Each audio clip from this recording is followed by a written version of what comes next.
Hoje, a gente vai mergulhar fundo nas raízes históricas de um sentimento que parece estar em todo lugar. Essa sensação de confusão, de divisão e de paralisia que vivemos hoje. Sabe aquela sensação que parece que está todo mundo sentindo?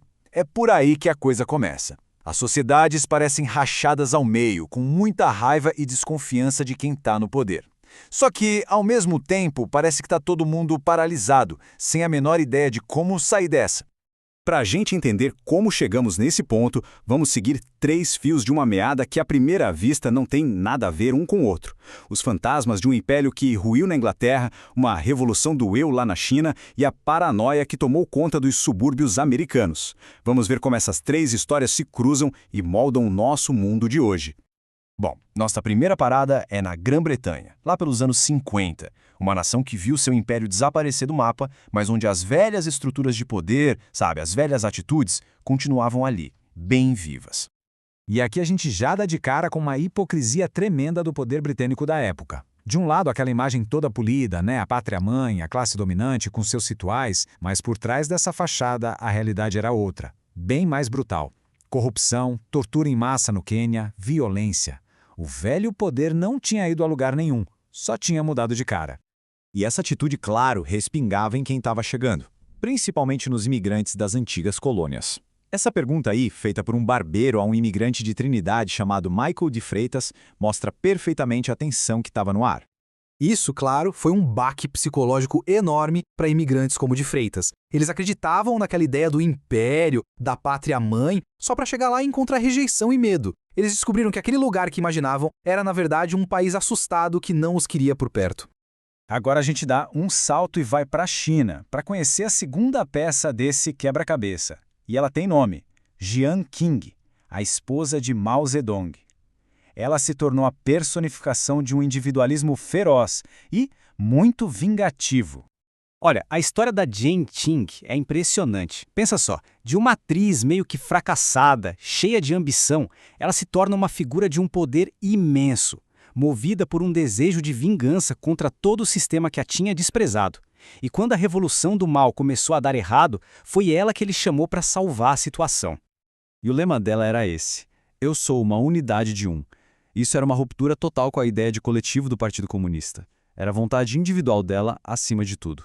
E para os outros líderes, claro, isso transformava numa força perigosíssima.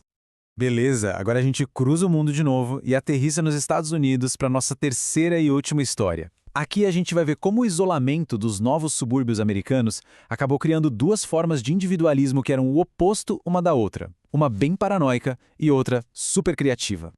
Esse medo, esse isolamento, acabou virando um prato cheio para um tipo de individualismo bem paranoico. Aquele que vê conspirações em todos os cantos, que acredita que forças ocultas controlam o mundo por trás das cortinas. Um medo profundo de que nada é o que parece ser.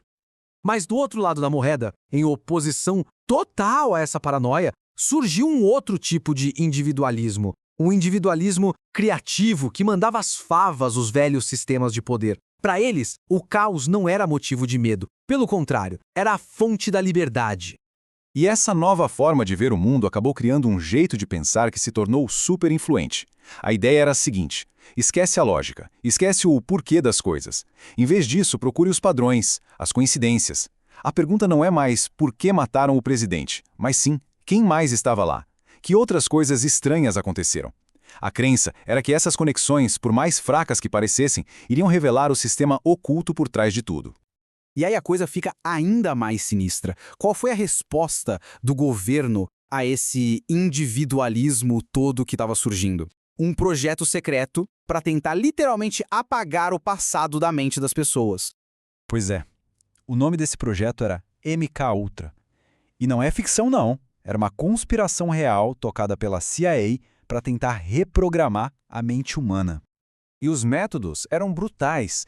Isso mostra o extremo a que chegaram na crença de que a mente de uma pessoa podia ser, redesenhada. A ideia era simples e terrível. Se você apagar as memórias antigas, pode implantar novas no lugar. O custo humano disso tudo foi devastador. Os experimentos foram um fracasso total na tentativa de criar uma nova pessoa. A única coisa que conseguiram foi destruir memórias, deixando suas vítimas num mundo sem sentido, um lugar solitário e assustador. E agora a gente chega na peça final desse nosso quebra-cabeça. É uma teoria matemática, lá do século XIX, que, sem ninguém imaginar, ia se tornar a base para uma nova forma de controle.